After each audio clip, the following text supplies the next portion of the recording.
As tempting as it is to get that onsen experience, no bathing or swimming is allowed at Sembawang Hot Spring Park.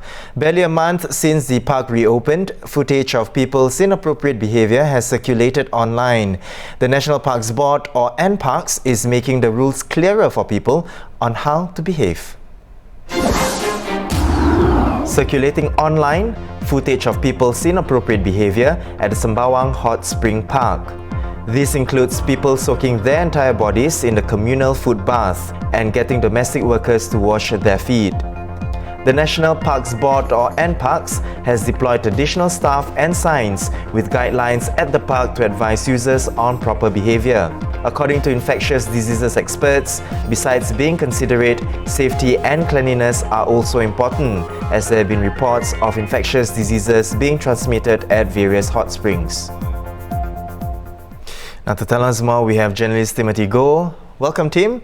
Tim, NParks had also received feedbacks on incidents of misconduct at the park. What are some of these misconduct? What shouldn't people do at the park? Well, I think the most obvious one that we've all seen online is this uncle soaking his entire body in the skating pool. So that pool is only meant for feet. You're not supposed to put your whole body in. Other less common ones are people cooking their eggs in the cascading pool, which is again meant for feet. And also some park users, taking water from the hot spring and then pouring it onto the plants nearby. Right. And having said that, of course, then what are the proper ways to use the facilities, Tim? Especially regarding the foot dipping, because I think people are a bit confused. Can I dip my feet in the pool or not? Because there have been pictures and videos online of people dipping their feet in the pool. Yes, so there are specific places where you can dip your feet into the pool. That's in the cascading pool area, where there are 4 different pools flowing into each other. Aside from that, you shouldn't dip your feet into like the water collection point, for example. And you should never submerge your entire body into the pool. If you want to cook eggs, there's a specific water collection point for that as well, and you can cook your eggs over there, but not in the same water where you're washing your feet. Of course not. I think that would be quite... It's surprising that you have to tell people, but yes. I guess, but I guess, people probably just a little confused as to how to use the facilities. That's it, because you mentioned regarding the different pools in the area as well, and people have wondered as well, is the water recycled?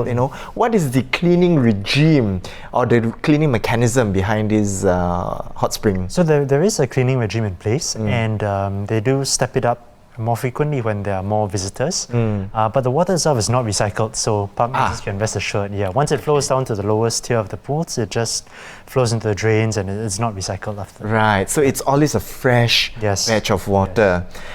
And of course, being considerate users aside, you also spoke to an infectious diseases expert on the importance of cleanliness at hot springs. And he mentioned some very, scary thoughts. Could you explain more on that? Yeah, you'd be surprised that there's actually quite a number of bacteria and amoeba and various organisms that have been found lurking in hot springs, and they can survive the higher temperatures of the springs. One of them is, this amoeba that basically crawls up your nose and gets into your brain and can cause brain infections. So if anything, even if you're not considerate, don't put your entire head into the hot spring, because that you may get one of these coming up your nose. Aside from that, users who don't really clean themselves beforehand or may have open wounds, if they submerge themselves in the water, this may result in heat-tolerant bacteria growing and breeding in the water and then affecting other park users, things like E. coli, for example. I guess at the end of the day, it's really, just being considerate, and everybody wants to have a good experience. And everybody, it is a shared facility after all, right? So it's best that, we play our part to keep the place safe, clean, and friendly for everybody to use. Well, thank you so much, Tim, for coming on to share more on the good behavior or the good things or the good conduct that you need to practice while being at the hot spring. Now, for more on the story, of course, you can check it out on our Straits Times website.